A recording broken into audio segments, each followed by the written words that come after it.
الحمد لله وكفى وسلام على عباده الذين اصطفى أما بعد فأعوذ بالله من الشيطان الرجيم بسم الله الرحمن الرحيم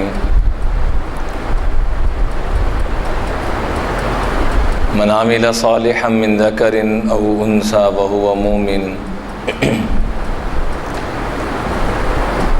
فلنحيينه حياة طيبة ولنجزينهم أجرهم بأحسن ما كانوا يعملون صدق الله العظيم وقال عليه الصلاة والسلام ارتحلت الدنيا مدبرة وارتحلت الآخرة مقبلة ولكل واحدة منهما بنون فإن استطعتم ألا تكونوا من بني الدنيا فافعلوا أو كما قال عليه الصلاة والسلام۔ میرے انتہائی قابل احترام بھائیو، دوستو، بزرگو، نبی کریم صلی اللہ علیہ وآلہ وسلم نے رمضان کے ختم ہونے پر ایک عمل بتلایا کہ جو شخص یہ عمل کر لے گا اللہ تعالیٰ اس کو بہت زیادہ اجر و ثواب عطا فرمائیں گے۔ اور وہ کیا عمل بتایا؟ من صام رمضان ثم اتبعہ ستا من شوال کان کصیام السنہ، اور ایک روایت میں کان کصیام الدہر کے الفاظ بھی ہیں کہ جس شخص نے رمضان مبارک کے روزے رکھے اور اس کے بعد شوال کے اندر 6 روزے رکھے، کان کصیام السنہ، تو اللہ تعالیٰ اس کو 1 سال کے روزوں کا ثواب رحمت فرمائیں گے۔ اور ایک روایت میں کانا کا صیام الدہر، اللہ تعالیٰ اس کو ساری زندگی کے روزوں کا ثواب عطا فرمائیں گے۔ فرمایا کہ یہ اتنی زیادہ فضیلت کس وجہ سے؟ عام طور پہ رمضان جب گزرتا ہے اور شوال جب آتا ہے، شوال کے لفظی معنی اٹھانے کے ہیں۔ شوال کے لفظی معنی کیا ہیں؟ ہٹانا، اٹھانا۔ کیا مطلب؟ کہ اللہ تعالیٰ مسلمانوں کے سارے گناہوں کو اٹھا لیتے ہیں اور اس کے بدلے میں نیکیاں عطا فرما دیتے ہیں۔ جب یہ چاند رات آتی ہے، چاند رات جب آتی ہے تو کیا ہوتا ہے؟ اللہ تعالیٰ سارے گناہوں کو، لیلۃ الجائزہ، اسی لیے تو اس کو کہا جاتا ہے کہ انعام کی رات ہے۔ یہ جائزہ یعنی انعام کی رات ہے، اس میں اللہ تعالیٰ سارے گناہوں کو معاف فرما کر اور اس کے بدلے اس کو اتنی نیکیاں عطا فرما دیتے ہیں، اور ہر قسم کی دعائیں قبول ہوتی ہیں۔ جیسا کہ حدیث پاک میں آتا ہے کہ جب یہ عید کی نماز کے لیے مسلمان شوال کے شروع میں، پہلا دن ہوتا ہے نا شوال، پہلا دن، اور اس میں عید ہوتی ہے، تو اس میں ہر چوراہے پہ، ہر چوک میں، ہر جگہ پر فرشتے کھڑے ہوتے ہیں اور کیا کہتے ہیں؟ اخرجوا الی رب کریم یعطی الجزیل ویعفو عن العظیم، نکلو نکلو اپنے اس رب کی بارگاہ کی طرف جو بڑا ہی مہربان، بڑا قدردان، تمہیں بہت کچھ عطا کرنے کے لیے تیار بیٹھا ہے اور تمہارے ہر قسم کے گناہوں کو معاف کرنے کے لیے تیار بیٹھا ہے۔ تو بہرحال اس میں اللہ فرماتے بھی ہیں، فرشتوں سے پوچھتے ما جزاء الاجیر اذا عمل عملا، جب ایک مزدور اپنا کام اور معاہدہ پورا کر لے، مزدوری پوری کر لے، تو اس کو کیا دینا چاہیے؟ تو فرشتے جواب دیتے ہیں جزاؤہ ان توفیہ اجرا، یا اللہ اس کا حق یہ بنتا ہے، اس کی مزدوری یہ بنتی ہے کہ اس کو پورا پورا اس کا صلہ دیا جائے۔ تو اللہ تعالیٰ کہتے ہیں کہ انی اشہدکم یا ملائکتی، اے فرشتوں تم گواہ رہنا، انی قد جعلت ثوابہم من صیامہم شہر رمضان وقیامہم رضائی ومغفرتی، انہوں نے قیام کیا اور صیام، روزے رکھے، 2 کام انہوں نے کیے، اے فرشتوں گواہ رہنا، اس کے بدلے میں 2 نعمتیں میں نے ان کو عطا فرمائی، اپنے ایک تو ان کو سارے گناہوں کو معاف فرما دیا اور اپنی رضا کا پروانہ ان کو عطا فرما دیا۔ تو شوال کا معنی کیا؟ کہ اس میں اٹھائے جاتے ہیں۔ کیا مطلب؟ کہ گناہ اٹھا لیے جاتے ہیں اور نیکیاں اس کو عطا کر دی جاتی ہیں۔ لیکن عام طور پہ چونکہ اس میں غفلت اور سستی ہو جاتی ہے، اور جہاں پورا سال وہ اعمال اور وہ نظام نہیں چلتا جو کہ رمضان المبارک کے اندر چلتا ہے، لیکن عام طور پر ہوتا کیا ہے، جو ہی شوال کا چاند نظر آتا ہے تو سستی اور غفلت شروع ہو جاتی ہے۔ اس لیے فرمایا اس میں تھوڑا سا بھی ہمت کر کے اعمال کی ہی طرف لگے رہنا، تو تھوڑے عمل کے اوپر بھی تمہیں کیا مل جائے گا؟ سال کے روزوں کا ثواب مل جائے گا۔ ایک بڑا گہرا نقطہ ہے جو اللہ تعالیٰ نے میرے دل میں ڈالا، میں نے آپ حضرات کے سامنے عرض کر دیا کہ اور بھی تو روزے ہیں، شوال کے ان روزوں کی اتنی فضیلت اور اتنا مقام کہ رمضان میں جیسے تم نے اپنے اعمال کی قدردانی کی ہے، رمضان میں تم نے اعمال کی قدردانی کی ہے، رمضان کے بعد ان کو بھول نہ جانا، انہی عملوں کے ساتھ جڑے رہنا، تھوڑے تھوڑے عمل پہ بھی اللہ تمہیں بہت کچھ عطا فرما دے گا۔ اس لیے گزارش ہے، ایک تو نمازوں کا اہتمام، روزے کا اہتمام، یہ جو 6 روزے ہیں اس کو اہتمام سے آدمی پورا کر لے۔ اور ایک اللہ والوں کا عجیب مقولہ ہے، مولانا عمر پالنپور صاحب رحمۃ اللہ علیہ فرمایا کرتے تھے کہ جیسے انسان رمضان کھانا پینا چھوڑ دیتا ہے، خواہشات کو چھوڑ دیتا ہے، تو پھر جب عید کا سماں آتا ہے، کیا بچے، کیا بڑے، کیا مرد، کیا عورتیں، سارے خوشی کے سماں میں ہوتے ہیں۔ اور خوشیاں پورے سال میں عید کے سمے بڑے خوشی کے موقع، چھوٹی عید اور بڑی عید، تو آدمی چھوٹی عید پہ سب سے زیادہ خوشیاں مناتا ہے بنسبت بڑی عید کے۔ کس وجہ سے؟ کہ رمضان کے اندر مجاہدہ کیا، قربانیاں کیں، اور اب حکم آ گیا اب تم نے روزہ نہیں رکھنا، جو روزہ رکھے گا وہ گناہ گار ہوگا، اب کھاؤ پیو، مزے کرو، بچوں کے ساتھ کھیلو کودو۔ فرمایا جو آدمی اپنی زندگی کو رمضان کی طرح گزار دے، جب اس کا موت کا وقت آئے گا تو عید کے سمے ہوں گے۔ جو آدمی اپنے بقیہ زندگی کو رمضان کی طرح گزار دے، جب اس کا موت کا سماں آئے گا تو وہ ایسے ہوگا جیسے عید کا سماں آتا ہے، عید کی کیفیت ہوتی ہے۔ اس لیے گزارش یہ ہے کہ رمضان خالی عبادت کا مہینہ نہیں ہے، پورا سال ہی اللہ کی عبادت کا مہینہ ہے۔ آج صبح جب میں فجر میں آیا تو اللہ کی قسم اٹھا کے کہتا ہوں بڑا دلی طور پہ دل دکھا، ایک صف بھی نہیں تھی مسجد میں، اتنی بڑی مسجد، اسی رمضان میں فجر کی نماز میں باہر تک صفیں، اور رمضان گیا، آج کی بات آپ کو بتا رہا ہوں کہ ایک صف بھی نہیں تھی۔ تو اللہ بھلا کرے جماعت آئی ہوئی تھی، کچھ ان کی برکت سے آدھی صف بن گئی، یا صف کا کچھ حصہ بن گیا، کچھ ادھر ہو گئے۔ تو اللہ تعالیٰ کی رحمتیں برکتوں کو ہم کیوں آگے پیچھے کر رہے ہیں؟ اللہ کا واسطہ ہے کچھ احساس اپنے اندر۔ حضور اکرم صلی اللہ علیہ وسلم دنیا میں تشریف لائے تو آتے ہی پہلا کام کیا کیا؟ حضرت آمنہ فرماتی ہیں کہ جب دنیا میں تشریف لائے تو ایسا ایک ہمارا چھت پھٹا گھر کا ہلکا سا، اور اس میں سے نور اتر رہا ہے اور پورا گھر منور ہو گیا، اور دیکھتے دیکھتے کیا دیکھتے ہیں کہ وہ نور پھیلتے پھیلتے پوری دنیا میں پھیل گیا، مشرق میں، مغرب میں، شمال میں، جنوب میں، اور آواز آتی ہے طوفوا بہ مشارق الارض ومغاربہا لیعرفوا باسمہ وصورتہ ونعتہ۔ اس بچے کو اٹھاؤ اور مشرق، مغرب، شمال، جنوب، پوری دنیا میں اس کا طواف کرواؤ، اور سب کو بتاؤ کہ وہ ہستی تشریف لا چکی ہیں جن کا انتظار تھا، کائنات کے دلہا تشریف لا چکے ہیں۔ لیکن آپ علیہ الصلوۃ والسلام نے آتے ہی پہلا کام کیا کیا؟ سیرت حلبیہ کے اندر بھی اور مختلف سیرت کی کتابوں میں یہ بات لکھی ہے کہ آپ علیہ الصلوۃ والسلام نے، جیسے یہ آدمی زور لگا کے بازو کے اوپر یوں نیچے جھکتا ہے، یوں زور لگایا اور نیچے جھکے، اور پورا جیسے بڑا آدمی سجدہ کرتا ہے، یوں میرے آپ کے آقا آتے ہی سجدے میں اپنے سر کو رکھ رہے ہیں اور بتا رہے ہیں کہ میں سجدہ کرنے والا رب کی بارگاہ میں اور دوسروں کو کروانے کے لیے آیا ہوں۔ آتے ہی پہلا کام کیا کیا؟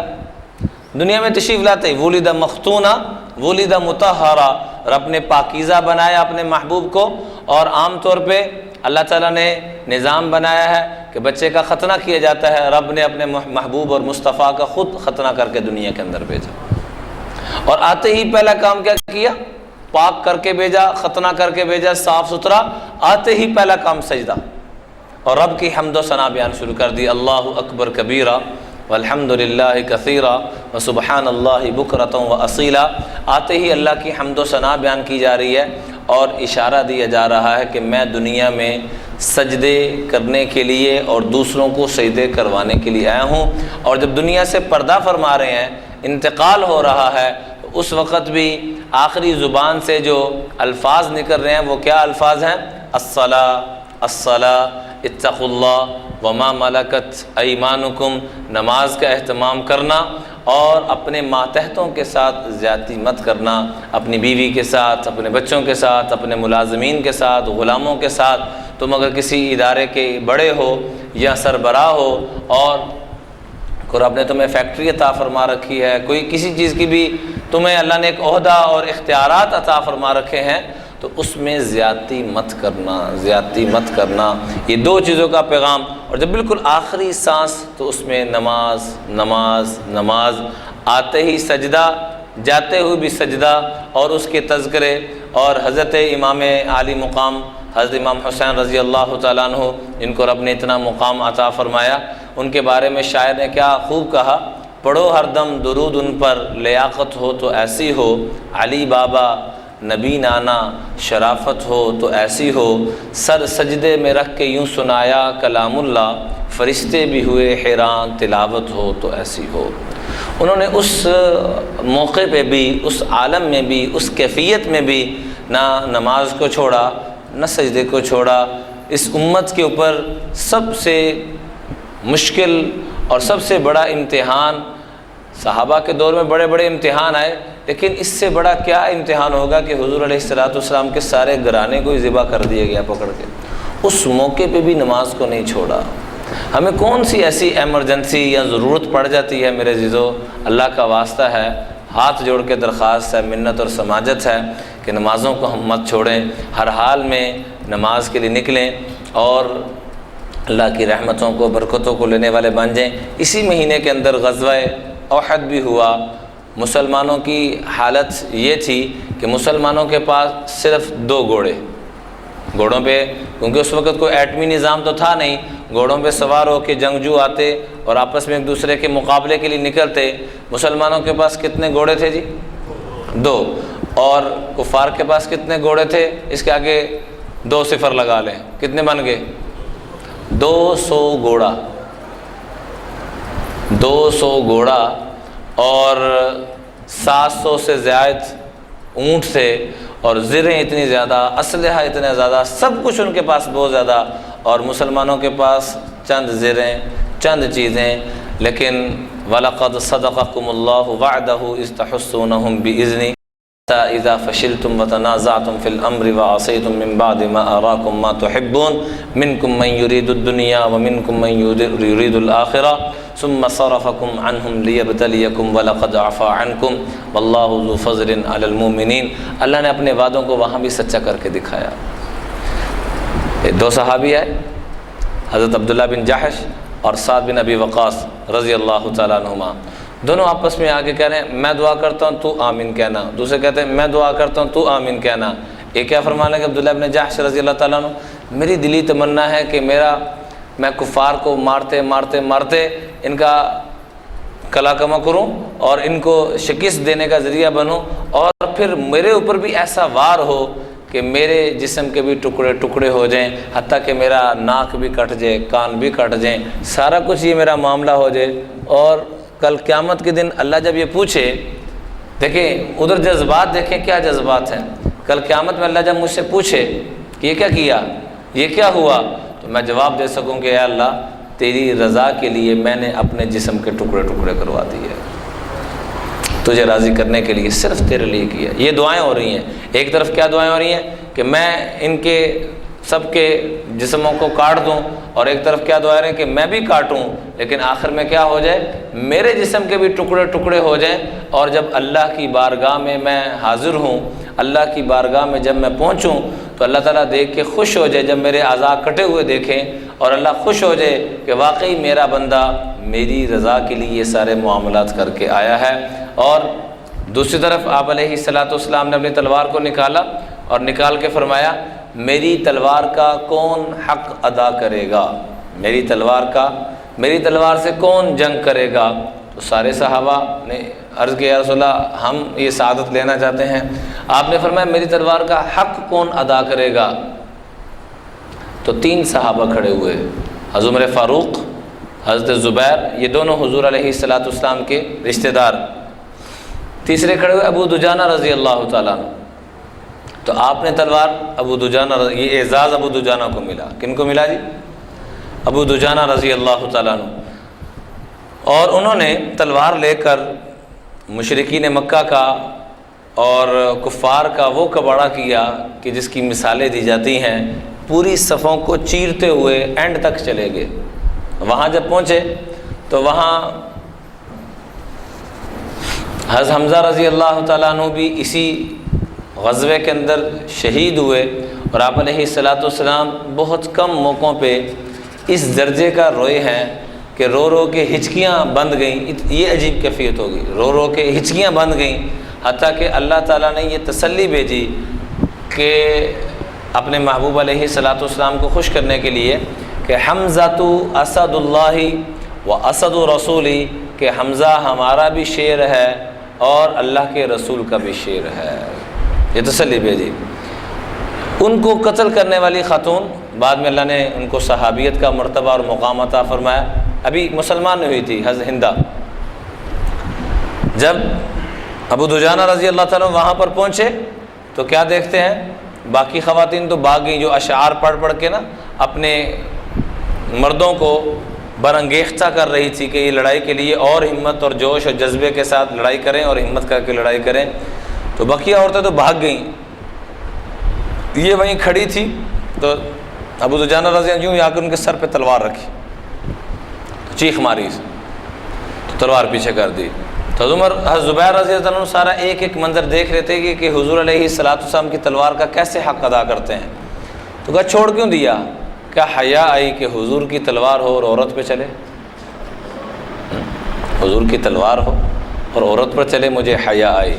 آج تو میرے عزیزو ہم اپنی بیویوں کو، وہ اس وقت مسلمان نہیں ہوئی تھی اور حضور صلی اللہ علیہ وسلم کو اتنی زیادہ تکلیف پہنچانے کا ذریعہ بنی، اس عورت کو بھی چھوڑ دیا. تلوار تو دور کی بات ہے، تھپڑ تک نہیں لگایا. اور ایک میں اور آپ ہیں کہ چھوٹی چھوٹی بات پہ گھروں پہ لڑائی جھگڑا شروع کر دیتے ہیں. چھوٹی چھوٹی بات کے اوپر گھر میں طلاقوں تک نوبتیں پہنچ جاتی ہیں. اللہ کا واسطہ ہے اپنے آپ کو تھوڑا سا ہم کنٹرول، اپنے آپ کو تھوڑا سا ٹھنڈا کر لیں. اسی غصے نے گھروں کو تباہ کر دیا ہے. اسی غصے نے گھروں کو جہنم کا نمونہ بنا دیا ہے. شاید کو دن ہو کہ میرے پاس طلاق کا مسئلہ نہ آتا ہو، شاید یا طلاق ہو چکی یا طلاق کے کام قریب پہنچا. کئی جگہ پر یقین کیجیے جا کے اپنی پگڑی اتار کے ان کے قدموں میں رکھی، اللہ کا واسطہ ہے. کبھی کسی بہن کی منت کرنی پڑ رہی ہے، خام خواہ کی ضدیں، چھوٹی چھوٹی بات. کہیں اپنے کسی بھائی کی منت کرنی پڑ رہی ہے. اس لیے بھائی آپ حضرات سے گزارش ہے کہ یہ لڑائی جھگڑے، امیدیں یہ چھوڑ دیں. اگر اپنے گھروں کو جنت کا نمونہ بنانا ہے، جہنم کی فضائیں بنانا وہ آگے بنی ہوئی ہیں، تو پھر امیدیں بھی خوب رکھیں اور لڑائی جھگڑے بھی خوب کریں اور مار کٹائی بھی خوب کریں. اور یہاں ہم اپنے بڑوں کا عمل دیکھیں کہ جو اسلام کی اتنی بڑی اس وقت دشمنہ ہیں، لیکن ان کے سر پہ بھی تلوار رکھ کے پیچھے کر دیا کہ حیا آئی کہ عورت کے اوپر ہاتھ اٹھاؤں. اللہ ہمیں بھی یہ جذبہ عطا فرمائے، احساس عطا فرمائے کہ ہم کم از کم اپنے گھر والوں پہ ہاتھ اٹھاتے ہوئے یہ احساس پیدا کر لیں کہ ہمیں بھی حیا آنا شروع ہو جائے کہ حیا آ رہی ہے. کہ میرے آپ کے آقا صلی اللہ علیہ وسلم نے فرمایا کہ بڑا کمینہ آدمی ہے جو بیویوں کو مارتا ہو یا گالیاں دیتا ہو، ان کو ذلیل کرتا ہو. تو میرے پاؤں کی جوتی ہے، تیری کیا اوقات، تیری کیا حیثیت. اللہ کا واسطہ ان بیماریوں سے اپنے آپ کو نکالیں، گھروں کو جنت کا نمونہ بنائیں، جہنم کا نمونہ مت بنائیں. ابو دجانہ رضی اللہ تعالیٰ عنہ اسی غزوہ احد کے اندر پھر دوبارہ مشرکین کے صفوں کو چیرتے ہوئے مارتے مارتے مارتے. کہنا بڑا آسان ہے، یوں ہاتھ چلانا بڑا آسان ہے، اور عملاً سامنے سے تلواریں، نیزے اور تیر سب کچھ آ رہا ہے. ان کو کراس کرتے ہوئے سب کو شکست دے رہے ہیں. اور واپس جب دوبارہ پہنچے اپنی جگہ پر تو قریب میں ایک بہت بڑا پہلوان، اس کے ساتھ مقابلہ ہوا.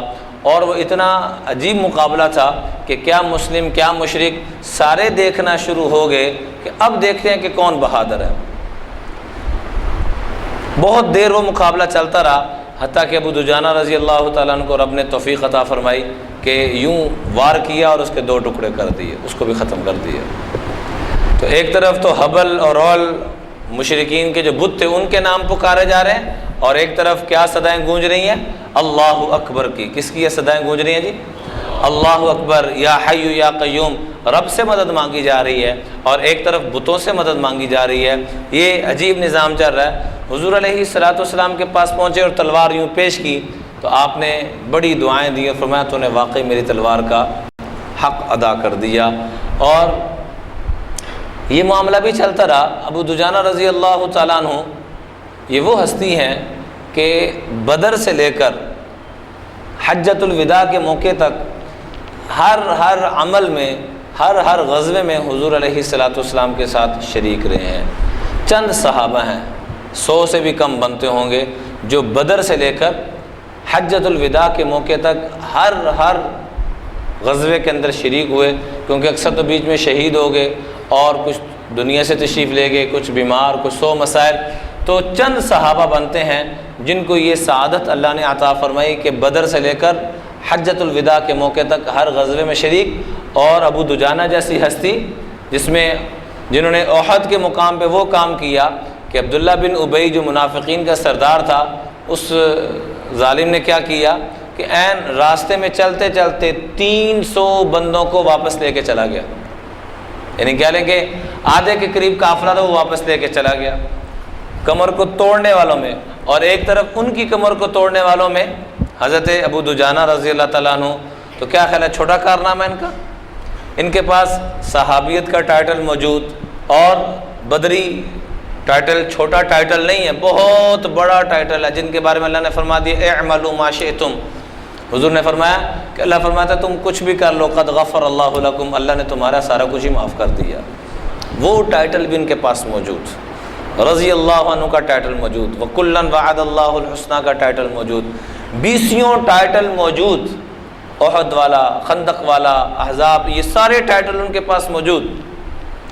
جب کوئی آ کے پوچھ رہا کہ آپ کے کاغذوں میں سب سے اونچا عمل جس کی وجہ سے آپ جنت کے سب سے اونچے مقام میں جائیں گے وہ کیا ہے، تو پوچھنے والا کے ذہن میں آتا یہ بدر کا بتائیں گے. بدر کی فضیلت میں نے آپ کو عرض کر دی، عام صحابی کی فضیلت ہے رضی اللہ عنہ، اللہ ان سے راضی ہو چکا ہے. یہ چھوٹی فضیلت ہے، چھوٹا ٹائٹل ہے، اتنی بڑی. پھر بدری ٹائٹل موجود، پھر احد کا، پھر خندق کا اور حنین کا، ہر غزوے کا ان کے پاس ٹائٹل موجود.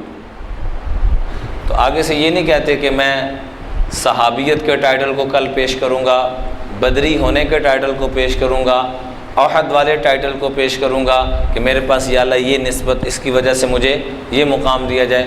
فرماتے کہ میں اپنے کاغذوں میں 2 عملوں کو سب سے اعلیٰ سمجھتا ہوں جس کی وجہ سے میں جنت کے سب سے اونچے مقام میں جاؤں گا. تو پوچھا جاتا کہ وہ 2 چیزیں کون سی ہیں؟ اللہ کا واسطہ ہے 2 چیزیں سننے سے پہلے ہی نیت کر لیں کہ ہم دونوں پہ عمل کریں گے. ہاتھ جوڑ کے درخواست ہے، پھر انشاءاللہ کہہ لیں گے. پہلی چیز یہ فرماتے ہیں کہ ما آذیت احدا بلسانی، آج تک میری زبان سے کسی کو تکلیف نہیں پہنچی.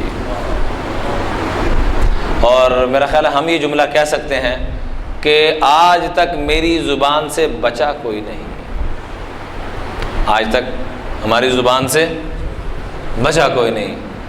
اور وہ کیا کہہ رہے ہیں؟ آج تک میری زبان سے کسی کو تکلیف نہیں پہنچی. اور اللہ کا واسطہ تھوڑا سا غور کریں، ہم رمضان والے بعد میں، قرآن والے بعد میں، زکوٰۃ دینے والے بعد میں، فطرانہ دینے والے بعد میں، حج کا مہینہ یہ شروع ہو گیا، یہ بھی ہم بعد میں انشاءاللہ العزیز ہم جمعے کے اندر ہی کچھ جمعوں کے بعد حضور صلی اللہ علیہ وسلم کے حج کو لے کر آئیں گے، صحابہ کے حج کو لے کر آئیں گے، اور حج کے کیا مناسک ہیں اس کو انشاءاللہ جمعے میں لے کے آئیں گے تاکہ ہمارے سامنے حج کے احکامات اور فضیلت اور اہمیت بھی سامنے آئے اور حج سے ہمیں درس کیا ملتا ہے وہ بھی سامنے آئے. بہرحال یہ سارا کچھ ہم بعد میں، سب سے پہلے ہم مسلمان ہیں. سب سے پہلے کیا ہے؟ تو آپ نے حجۃ الوداع کے موقع پہ صحابہ سے سوال کیا سأخبرکم من المسلم، میں تمہیں بتاؤں مسلمان کون ہے؟ صحابہ نے کہا یا رسول اللہ فرمائیے کون ہے؟ آپ نے فرمایا المسلم من سلم الناس من لسانہ ویدہ، کامل مسلمان وہ ہے کہ جس کی زبان اور ہاتھ سے کسی بھی انسان کو تکلیف نہ پہنچے. مسلمان نہیں، کسی بھی انسان کو تکلیف نہ پہنچے، یہ کامل مسلمان ہے. تو کون کون نیت کرتے ہیں کہ آج کے بعد میری زبان سے کسی کو تکلیف جو پہنچ چکی ہے اس سے کیا کریں گے؟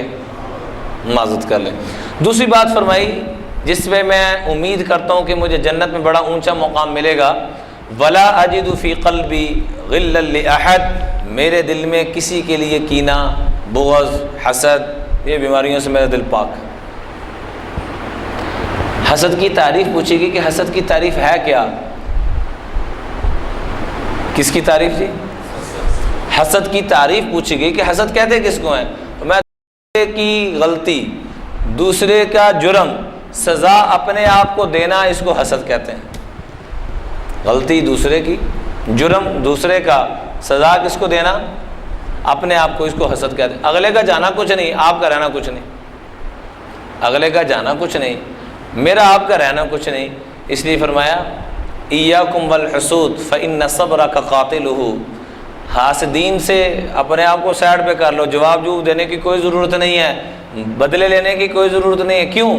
فإن الصبر قاتلہ، تمہارا برداشت کر جانا ہی اس کو قتل کر دے گا، اس کی تباہی ہے۔ تو ان کے دلوں میں یہ کینہ، بغض، حسد، یہ بیماریاں نہیں تھی۔ اللہ ہمیں بھی اس سے بچنے کی توفیق عطا فرمائے۔ تو غزوہ احد کے اندر ہمیں بہت بڑا سبق جو ملتا ہے وہ کیا ملتا ہے کہ صحابہ کی تعداد بھی تھوڑی، وہ 3000 سے بھی زائد، صحابہ 1000 سے بھی تھوڑے، 700 سے بھی کم افراد، لیکن گھوڑے ان کے پاس 2 اور ان کے پاس 200، اور اللہ نے فتح کن کو دی؟ صحابہ کو دی۔ کن کو دی؟ صحابہ کو دی۔ ایک موقع پہ صحابہ سمجھنے میں غلطی لگ گئی، بات سمجھنے میں غلطی لگ گئی۔ آپ نے فرمایا تھا کہ اس ایریے میں تم لوگوں نے رہنا ہے، جب تک میں نہ کہوں تم لوگوں نے نیچے نہیں آنا۔ تو سمجھنے میں غلطی لگی کہ جب تک فتح نہ ہو، اس وقت تک فتح ہو گیا اب تو نیچے آ جائیں۔ آپ کی بات کو چھوڑا، اور وہی چیز ذریعہ بنی حضور کے زخمی ہونے کا بھی اور دوبارہ شکست کی طرف جانے کا بھی۔ پھر اللہ کا فضل، اللہ کا کرم متوجہ ہوا، پھر اللہ نے مسلمانوں کو، جب صحابہ نے پھر حضور کی مان لی، اللہ نے پھر مدد عطا فرما دی۔ تو صحابہ حضور کے ہونے کے باوجود صحابہ سے تھوڑی سی سمجھنے میں غلطی لگی، تو میرے عزیزو آئی ہوئی مددیں واپس چلی گئیں۔ تو ہم جب نمازوں کو ہی چھوڑ دیں گے، سچ کو ہی چھوڑ دیں گے، اور ایمانداری کو ہی چھوڑ دیں گے، اور ظلم زیادتی کرنا شروع کر دیں گے، وعدہ خلافیاں کرنا شروع کر دیں گے، تو پھر اللہ کی کیا مدد آئے گی؟ پھر سیلاب ہی آئیں گے، پھر مہنگائیوں کے عذاب ہی آئیں گے۔ کہاں کہاں آج کل سیلاب آ رہے ہیں، کتنی تباہیاں ہو رہی ہیں۔ ہمارے ذہنوں میں بس یہ آتا ہے میں تو جس شہر میں رہتا ہوں مجھے سیلاب نے کیا کہنا ہے۔ میرے عزیزو اور اللہ کے عذاب کے ہزاروں طریقے ہیں، اللہ ہم سب کو ہر طریقے سے محفوظ فرمائے، امن عطا فرمائے۔ التماس ہے کہ ہم اپنے آپ کو ان چیزوں سے اپنے آپ کو نکالنے کی نیت فرمائیں، اور نیت کریں کہ آج کے بعد ہم کامل مسلمان بن کے رمضان کی جو عبادات کی ہیں، ان دنوں میں جو سستی غفلت ہوگی اس پہ اللہ سے معافی مانگیں گے، اور آئندہ کے لیے اس کو اہتمام سے لے کے چلیں گے، اور شوال کے 6 روزے رکھنے کی بھی نیت کریں۔ اور 5 وقت کی نماز آج کے بعد کہاں پڑھیں گے جی انشاءاللہ؟ سارے نیت فرما لیں۔ اللہ تعالیٰ مجھے بھی آپ کو پوری امت کو توفیق عطا فرمائے۔ صفحۃ رسول۔